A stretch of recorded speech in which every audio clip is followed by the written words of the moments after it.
ഇവർ രണ്ടുപേരും ഒന്നാണോ, ഹനുമാനും യതിയും, അതോ രണ്ടും രണ്ട് സ്പീഷീസുകളാണ്? ഹനുമാൻ ഒരു ദേവതയാണ്, യതി ഒരു ഭൂതമാണ്. ഹനുമാൻ ശിവചൈതന്യം തന്നെയാണെന്നാണ് പറയപ്പെടുന്നത്. യതി അങ്ങനെയല്ല. അത് എന്നുണ്ടായി, എങ്ങനെ ഉണ്ടായി, എവിടെ ഉണ്ടായി എന്നാർക്കും അറിയില്ല. പലപ്പോഴും യതിയെ കണ്ടവരൊക്കെ ഒരുപാടുണ്ട്. അതിശയം കാണിച്ചിട്ടുള്ളതായിട്ട് നമ്മുടെ ശ്രീ എമ്മിൻ്റെ ബയോഗ്രഫി പറയുന്നു. അതെ, ഇതിന് എന്തൊക്കെയോ രഹസ്യങ്ങളുണ്ട്. അതുകൊണ്ടാണ് ആളുകൾ ഇപ്പോഴും ഇതിനെപ്പറ്റി അറിയാൻ ഒരു വെമ്പൽ കൊള്ളുന്നത്. അല്ല, ഇതൊരു രഹസ്യം, ഇതൊരു വലിയ കാര്യമാണല്ലോ. ഇദ്ദേഹത്തിന്റെ മരുന്ന്, ഇദ്ദേഹത്തിന് മലേറിയയാണെന്നും അതിന് ഇന്ന മരുന്ന് കൊള്ളാമെന്നും ആ മരുന്ന് കൊണ്ടുവന്ന് ഇദ്ദേഹത്തിന്റെ വായിലിട്ട് കൊടുത്തിട്ട് ഓടി മറയുകയും ചെയ്തു എന്ന് പറയുമ്പോൾ ചെറിയ രഹസ്യമല്ലല്ലോ.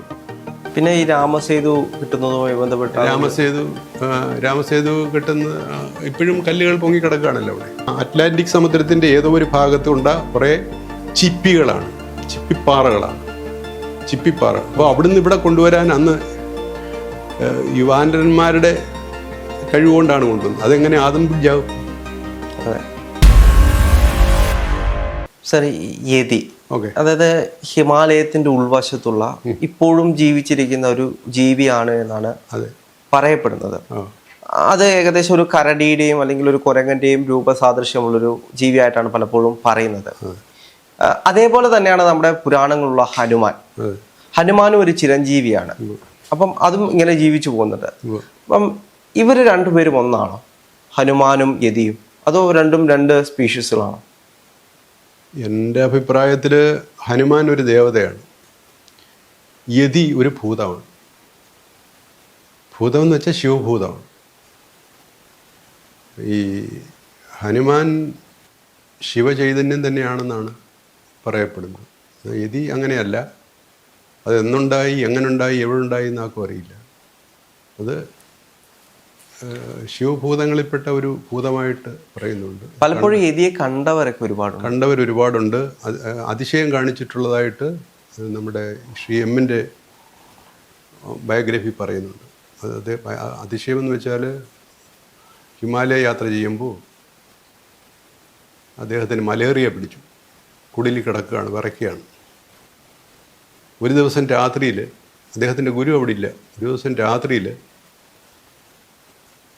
ആ കുടിൽ തള്ളി തുറന്ന് ഒരു വന്യമായ ഒരു ജീവി അകത്ത് കിടക്കുകയും പെട്ടെന്ന് തുറപ്പിക്കുകയും പെട്ടെന്ന് ഒരു ഗുളിക, ഒരു കറുത്ത എന്തോ സാധനം വായിലിട്ട് കൊടുക്കുകയും കൈകൊണ്ട് തന്നെ അടപ്പിക്കുകയും ചെയ്തിട്ട് ഓടി മറഞ്ഞു. അപ്പോൾ കണ്ടപ്പോൾ അദ്ദേഹത്തിനത് മനസ്സിലായി, ഈ കരടി പോലിരിക്കുന്നതിന് ആണെന്നും അത് മനസ്സിലായിട്ട് അദ്ദേഹം ഗുരുവിനോട് ചോദിച്ചത് എന്താണെന്ന് ചോദിച്ചത് യതിയാണ് എന്ന് അദ്ദേഹം പറഞ്ഞതായിട്ട് അദ്ദേഹത്തിൻ്റെ പുസ്തകത്തിലുണ്ട്. അപ്പോൾ അതോടുകൂടി അദ്ദേഹത്തിൻ്റെ മലേറിയ മാറുകയും ചെയ്തു. പിറ്റേ നേരം എടുത്തപ്പോൾ മലേറിയ ഇല്ല. അപ്പോൾ ഇത് മലേറിയ ഇന്നാർക്കുണ്ടെന്ന് മനസ്സിലാക്കാനും അതിന് ഇന്ന മരുന്ന് നല്ലതാണെന്നും അറിയാനും വൈദഗ്ധ്യമുള്ള ഒരു ജീവി എന്ന് പറയുന്നല്ലോ ദേവതയാണ് യതി. ഈ ഒരു തെളിവേ എൻ്റെ കയ്യിൽ ഉള്ളൂ, ഈ എഴുതിയ ഒരു തെളിവേ ഉള്ളൂ. പിന്നെ പലരും പല പുസ്തകത്തിൽ അദ്ദേഹത്തെ യതിയുടെ കാൽപ്പാടുകൾ കണ്ടിട്ടുണ്ട് എന്ന് പറയുന്നു. പല ഹിമാലയ യാത്രക്കാരും അതുപോലെ വളരെ എവറസ്റ്റ് കീഴടക്കാൻ പോകുന്നവരുമൊക്കെ കണ്ടിട്ടുണ്ട് എന്ന് പറയുന്നു. ആ ഒരു ഇത് മാത്രമേ ഉള്ളൂ, അല്ലാതെ കണ്ട് യതിയെപ്പറ്റി വലുതായിട്ടൊന്നും എനിക്കറിയില്ല. എന്തായാലും എൻ്റെ അറിവിൽ അത് ശിവഭൂതമാണ്. അതെ, ഇതിന് എന്തൊക്കെയോ രഹസ്യങ്ങളുണ്ട്. അതുകൊണ്ടാണ് ആളുകൾ ഇപ്പോഴും ഇതിനെപ്പറ്റി അറിയാൻ ഒരു വെമ്പൽ കൊള്ളുന്നത്. അല്ല, ഇതൊരു രഹസ്യം, ഇതൊരു വലിയ കാര്യമാണല്ലോ. ഇദ്ദേഹത്തിന്റെ മരുന്ന്, ഇദ്ദേഹത്തിന് മലേറിയയാണെന്നും അതിന് ഇന്ന മരുന്ന് കൊള്ളാമെന്നും ആ മരുന്ന് കൊണ്ടുവന്ന് ഇദ്ദേഹത്തിന്റെ വായിലിട്ട് കൊടുത്തിട്ട് ഓടി മറയുകയും ചെയ്തു എന്ന് പറയുമ്പോൾ ചെറിയ രഹസ്യമല്ലല്ലോ, വളരെ ആഴത്തിലുള്ള ഒരു കാര്യമല്ലേ, അപൂർവ കാര്യമല്ലേ. ആളിന്നും ജീവിച്ചിരിക്കുകയും ചെയ്യുന്നു. അപ്പോൾ അത് അറിയാൻ കഴിഞ്ഞു, അതിനുള്ള മരുന്ന് മനസ്സിലാക്കാൻ കഴിഞ്ഞു. അതൊരു ചെറിയ കാര്യമല്ല. എന്നിട്ട് രാത്രി കൊണ്ടുവന്ന് വായിലിട്ട് കൊടുത്ത് അടപ്പിച്ചിട്ട് ഓടി മറയുകയും ചെയ്തു. അപ്പോൾ എല്ലാം അറിയുന്ന ഒരു ഭൂതഗണത്തിൽപ്പെട്ട ഒരാളാണ് ഇത്. അതിൻ്റെ രൂപം കരടി പോലൊക്കെ ആണെങ്കിലും മൈൻഡ് മനുഷ്യനേക്കാൾ ഉയരത്തിലാണ്. ഭൂതം കരടി പോലൊക്കെ ആണെങ്കിലും മനസ്സ് സഹാനുഭൂതിയും മറ്റുള്ളവരെ സഹായിക്കണമെന്നുള്ള ആഗ്രഹവും മറ്റു പലതുമുള്ള ഒരു വലിയ മനസ്സിൻ്റെ ഉടമയാണ് യതി. പക്ഷെ ഇത് എല്ലാവരുടെയും മുമ്പിൽ വന്ന് എത്തിപ്പെടുകയില്ല. അതിന് അനുകൂലമായ ശിവഭൂതഗണമല്ലേ, ശിവന്റെ തന്നെ ആൾക്കാരല്ലേ. ശിവഭൂതഗണം എന്ന് പറയുമ്പോൾ അദ്ദേഹത്തിന്റെ ഭക്തരല്ല, അദ്ദേഹത്തിന്റെ കൂടെ നടക്കുന്ന, അദ്ദേഹത്തിന്റെ കൂടെയുള്ള അദ്ദേഹത്തിൻ്റെ പാർഷദരാണ്. അപ്പോൾ അത് അവരാരും നിസ്സാരക്കാരായിരിക്കില്ല. അപ്പോൾ അവർക്ക് വലിയ സ്ഥാനങ്ങളായിരിക്കും ഉണ്ടാകുന്നത്. പക്ഷേ ആ സ്ഥാനങ്ങൾ വരെ നമ്മുടെ അടുത്ത് കിട്ടാത്തതുകൊണ്ട് പലരും പറയുന്നു അങ്ങനെ ഓടിപ്പോകുന്ന കണ്ടു, മറയുന്ന കണ്ടു എന്ന് പറയുന്നതല്ലാതെ ഇതിനെപ്പറ്റി പറഞ്ഞ പുസ്തകത്തിലല്ലാതെ ഒന്നിനകത്തും ഇത്ര വ്യക്തമായിട്ടൊന്നും പറഞ്ഞിട്ടില്ല.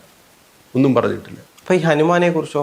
ഹനുമാൻ കുറിച്ച് എന്ന് പറഞ്ഞപ്പോൾ അദ്ദേഹത്തിൻ്റെ വാനരപുത്രനായിട്ട് തന്നെ രാജാവിൻ്റെ പുത്രനായിട്ട് തന്നെ ജനിച്ചു. അദ്ദേഹത്തിൽ സാധനങ്ങളും മറ്റും കൊണ്ട് അദ്ദേഹം ശക്തി പ്രാപിച്ച് ഉത്തരേന്ത്യയിൽ ഇന്നും ശക്തി പ്രാപിച്ച ശേഷം അദ്ദേഹം രാമഭക്തനായിട്ട് ഇന്നും കഴിയുന്നു, അന്നും കഴിയുകയായിരുന്നു രാമഭക്തനായിട്ട്. ഹിമാലയത്തിൻ്റെ കൈലാസത്തിൻ്റെ സൈഡുകളിൽ വെച്ചിട്ട് കുറേ സഞ്ചാരികൾ ഒരിക്കൽ കണ്ടതായിട്ട് പറയുന്നുണ്ട്, രാമായണം വായിച്ചുകൊണ്ട് നിൽക്കുന്ന രൂപത്തിൽ. അതിൻ്റെ ഫേക്കായിട്ടുള്ള കുറേ ഫോട്ടോഗ്രാഫൊക്കെ ഈ മീഡിയയിലൊക്കെ വരികയുണ്ടായിട്ടുണ്ട്. അതുപോലെ തന്നെ കേരളത്തിലെ തിരുവല്ലം ഭാഗത്ത് വെച്ചിട്ട് ചട്ടമ്പി സ്വാമിയും നാരായണ ഗുരുവും കണ്ടതായി പറയുന്നുണ്ട്. പിന്നെ സ്ഥിരമായി കാണാൻ പറ്റിയ തമിഴ്നാട്ടിലെ ഒരു ക്ഷേത്രമുണ്ട്, വല്ലപ്പോഴും കാണാം. അങ്ങനെയുള്ള തേടയൊക്കെ ഡെവലപ്പ് ചെയ്തവർ കാണാൻ പറ്റും എന്ന് പറയുന്ന തമിഴ്നാട്ടിലെ ഒരു ക്ഷേത്രമുണ്ട്. മഹേന്ദ്രം എന്ന് പറയുന്ന ഒരു പർവ്വതത്തിൽ സ്ഥിരമായിട്ട് അദ്ദേഹം തപസ് ചെയ്യുന്നതായിട്ട്, തമിഴ്നാട്ടിലെ മഹേന്ദ്രം എന്ന് പറയുന്ന ഭാഗത്ത് സ്ഥിരമായി തപസ് ചെയ്യുന്നതായിട്ട് പറയുന്നുണ്ട്. അപ്പോൾ എന്തായാലും എല്ലാം പറച്ചിൽ മാത്രമല്ലാതെ എൻ്റെ അനുഭവത്തിൽ ഞാൻ അദ്ദേഹത്തെ കണ്ടിട്ടില്ല. അതുകൊണ്ട് എനിക്ക് മറ്റുള്ളവർക്ക് അറിയാവുന്നതിൽ കൂടുതൽ എനിക്ക് ഇതിനെപ്പറ്റി അറിയില്ല. എന്തായാലും ഇല്ലാത്ത കാര്യം ഒരാൾക്ക് പറയാൻ പറ്റില്ലല്ലോ. അതുകൊണ്ട് ഉള്ളതായിരിക്കാം. ശക്തിയുണ്ട്, ശക്തിമാനാണ്. ഒരുപക്ഷെ രാമായണ കഥ ഇത്രത്തോളം വലിയ രീതിയിൽ, നല്ല രീതിയിൽ അവസാനിപ്പിച്ചതിൻ്റെ പ്രധാന പങ്ക് ഹനുമാൻ്റെയാണ്. ഹനുമാനില്ലായിരുന്നെങ്കിൽ നമ്മളൊന്ന് ആലോചിച്ച് നോക്കി, ഇതാകെ ട്രാജഡിയായി തീരുമാനം. ഒരു കോമഡിയായി തീർന്നതിൻ്റെ കാരണം ഹനുമാൻ്റെ കഴിവാണ്. പിന്നെ ഈ രാമസേതു കിട്ടുന്നതുമായി ബന്ധപ്പെട്ട രാമസേതു കിട്ടുന്ന ഇപ്പോഴും കല്ലുകൾ പൊങ്ങിക്കിടക്കുകയാണല്ലോ അവിടെ. അതെ. അപ്പോൾ ആ പൊങ്ങിയ കല്ലുകൾ ആദംസ് ബ്രിഡ്ജ് എന്ന അതിൻ്റെ മുസ്ലിങ്ങളും മറ്റേ പാശ്ചാത്യരും വിളിക്കുന്ന പേര്. നമ്മൾ പക്ഷേ ഈ ആദംസ് ബ്രിഡ്ജ് ആണെങ്കിൽ ഈ പൊങ്ങിക്കിടക്കുന്ന കല്ല് എവിടെ നിന്ന് കൊണ്ടുവരാൻ? ചുറ്റുപാടുമുള്ള കല്ലേ നീക്കിയിടാൻ പറ്റുള്ളൂ. അതെ. ഇതല്ല, ഇത് അവിടുത്തെ കല്ലല്ല. അത് എന്തോ ഒരു വ്യത്യസ്തമായിട്ടുള്ള കല്ലാണ്, അവിടെ ഭൂമിയിൽ ഇല്ലാത്തൊരു കല്ലാണ്. രാമായണത്തിൽ പറയുന്നത് അന്നുണ്ടായിരുന്ന പല വിധത്തിലുള്ള പല വിധത്തിലുള്ള വാനരന്മാർ ലോകം മുഴുവൻ ഓടി നടന്ന് പൊങ്ങിക്കിടക്കുന്ന കല്ല് കണ്ടുപിടിച്ച് കൊണ്ടുവന്നതാണെന്നാണ്. അപ്പോൾ അങ്ങനെ കൊണ്ടുവന്ന് നികത്തിയാണ് വാനരന്മാർ മുഴുവൻ അക്കരെ കടക്കാൻ പറ്റിയതും. യുദ്ധശേഷം അവർ പാലത്തെ കൂടെ തന്നെ വന്ന് രാമനും സീതയും കൂടെ മാത്രമേ പുഷ്പവിമാനത്തിൽ പോയുള്ളൂ. അപ്പോൾ ഈ കല്ലിൻ്റെ ഒരു പ്രത്യേകത, ഇത് ഈ സേതുവിൽ കിടക്കുന്നല്ലാതെ സേതുവിൻ്റെ ചുറ്റും ഒരു പ്രദേശത്തുമില്ല. ഇതേതാണ്ട് ഈ അറ്റ്ലാന്റിക് സമുദ്രത്തിൻ്റെ ഏതോ ഒരു ഭാഗത്തുണ്ട കുറേ ചിപ്പിപ്പാറകളാണ്.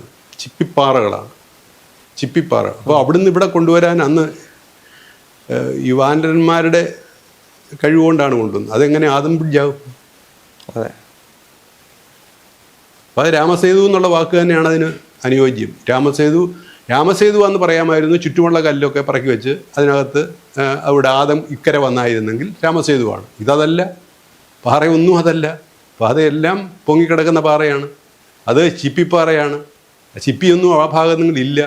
ഇത് അറ്റ്ലാന്റിക്കിൻ്റെ ഏതോ ഒരു ഭാഗത്ത് ഉള്ള പാറകൾ പെട്ടെന്ന് വാനരന്മാർ പറന്നുപോയി കൊണ്ടുവന്ന് അടുക്കിയതാണ്. അതുകൊണ്ടത് രാമസേതു തന്നെയാണ്. അപ്പോൾ മറ്റേ പേര് അതിന് അത്ര അനുയോജ്യമല്ല. അത് പറയാൻ വേണ്ടിയാണ് ഞാനിത് പറഞ്ഞത്. അപ്പോൾ നമ്മൾ ആരെ പറ്റിയാണ് പറഞ്ഞുകൊണ്ട്? ഹനുമാൻ. അതിനുശേഷം അദ്ദേഹം തപസ്സിന് പോയി. തപസ്സിൽ ഇപ്പോഴും തപസ്സിലിരിക്കുകയാണ് എന്നാണ് അറിയപ്പെടുന്നത്. ചിലർ പറയുന്നു മറ്റേ എവിടെയാണ് ഇപ്പോൾ ശ്രീരാമൻ്റെ ക്ഷേത്രമുള്ള അവിടെ പുതുതായിട്ട് പണിഞ്ഞ അയോധ്യയിലുണ്ടെന്ന് പറയുന്നു. പലരുടെ ഭാഗത്തും അത് ഈ ദിവ്യപുരുഷന്മാർക്കൊക്കെ പലയിടത്തും നിൽക്കാൻ പറ്റും ഒരേ സമയത്ത് തന്നെ. അവർ ഈ സൂക്ഷ്മതലത്തിലാണ്. ആശ്രിത തലത്തിലാണ്. ആശ്രിത തലത്തിൽ ചെന്നിട്ട് ഫിസിക്കൽ തലം പോലെ കാണിക്കുക. ആശ്രിത തലത്തിൽ അവർ പോകുന്നതല്ല. അത് എത്ര വേണേലും അവർക്കാകാം. നമ്മൾ കാണുമ്പോൾ അത് ഒരു ഫിസിക്കൽ തലമാണ്. ഫിസിക്കൽ തലമാണ് നമ്മൾ കാണുമ്പോൾ ഫിസിക്കൽ തലം. അവർക്ക് അങ്ങനെ മാറാൻ കഴിയും. ആ തലത്തിലെത്തിയ യോഗികൾക്കും കഴിയുമല്ലോ. നമ്മുടെ ശിവപ്രഭാകര സിദ്ധിയോഗിയൊക്കെ ഒരേ സമയം 3-4 ഇടത്ത് ഒക്കെ സമാധി പോലും ആയിട്ടുണ്ട്. ഇവിടെ സമാധിയായ ശേഷം പലരും തമിഴ്നാട്ടിലും അവിടെ ഇവിടെയൊക്കെ പോയി, യൂറോപ്പിലൊക്കെ പോയി സമാധിയായിട്ടുണ്ട്. അപ്പോൾ അത് ഫിസിക്കൽ തലത്തിൽ അതൊക്കെ ആകാൻ പറ്റും. അപ്പോൾ ആശ്രിതലത്തിൽ അതൊക്കെ ആകാൻ പറ്റും. ആശ്രിതലത്തിൽ ആയിക്കഴിഞ്ഞാൽ, ആശ്രിതത്തിൽ ആകണ്ടേ, സാധാരണക്കാരനെ കൊണ്ട് ഫിസിക്കൽ തലം കഴിഞ്ഞ് ആശ്രിതലത്തിലോട്ട് വരാൻ വലിയ പ്രയാസമാണ്. ആശ്രിതലം കഴിഞ്ഞാലും പറ്റത്തില്ല. ആശ്രിതം കഴിഞ്ഞാൽ കാഷ്വൽ തലമാണ്, പരമാത്മാവിൻ്റെ തലമാണ്. അത് പിന്നെ പരമാത്മാവിലോട്ട് പോകുകയെന്ന് മാത്രമേ ഉള്ളൂ. ഇവിടെ കിടന്ന് കളിക്കാനൊന്നും പിന്നെ പറ്റില്ല. അപ്പം ഇങ്ങനെ ഒരാൾ കാണിക്കുന്നുണ്ട് എങ്കിൽ അയാൾ പൂർണ്ണനല്ല എന്നാണ് എൻ്റെ അർത്ഥം. ഞാൻ പറഞ്ഞത് മനസ്സിലായില്ലേ? കാഷ്വൽ തലത്തിൽ പോയ ഒരാൾക്ക് ഈ ഇങ്ങനെയുള്ള മാജിക്ക് കാണിക്കുന്ന തലത്തിൽ നിൽക്കാൻ പറ്റില്ല. കാരണം അതിന് ജീവൻ വെക്കില്ല. അപ്പോൾ അത് പരമമായ സത്യം. അപ്പോൾ അതിനിപ്പുറമുള്ള തലമാണ് കാഷ്വൽ തലം. അപ്പോൾ ആ കാഷ്വൽ തലത്തിൽ നിൽക്കുന്നവരാണ് ഇങ്ങനെയൊക്കെ കാണിക്കുന്നത് മനുഷ്യ പ്രയോജനമായിട്ടോ പ്രയോജനരഹിതമായിട്ടോ ഒക്കെ ചെയ്യുന്നത് ആ തലത്തിലാണ്. അപ്പോൾ ഇവർ രണ്ടുപേരും 2 തലത്തിൽ നിൽക്കുന്ന ആളുകളാണ്, യതിയും ഹനുമാനും. ഇത് യതി എന്ന് പറയുമ്പോൾ ശിവന്റെ ഒരു അംശം തന്നെയാണ്. അല്ല, മറ്റേ ഗണം യതിയല്ല. ഹനുമാൻ എന്ന് പറയുമ്പോൾ ശിവന്റെ ഒരു അംശം തന്നെയാണ്, ശിവാംശമാണ്. യതി എന്ന് പറയുമ്പോൾ ശിവഭൂതമാണ്. ഭൂതമെന്ന് വെച്ചാൽ അദ്ദേഹത്തിൻ്റെ എന്താ പറയുക, അദ്ദേഹത്തിൻ്റെ എസ്കോർട്ടുകൾ ആണ് യതി. അതുകൊണ്ട് തന്നെ അവരെ കണ്ടുപിടിക്കാൻ വലിയ പ്രയാസമാണ്. അതുകൊണ്ടായിരിക്കും അവർ ആരുടെയും മുന്നിലേക്ക് വരാൻ പ്രത്യക്ഷപ്പെടുക. ഞാൻ പറഞ്ഞില്ലേ, ഈ മിസ്റ്റർ എമ്മിന് മലമ്പനി പിടിച്ചെന്നൊക്കെ അത് മലമ്പനിയാണെന്നും വളരെ ദൂരെ ഇരുന്നുകൊണ്ട് എവിടെയാണെന്ന് പോലും അറിയത്തില്ല. ഒരുപക്ഷേ കൈലാസത്തിലെ മറ്റോ ആയിരിക്കാം.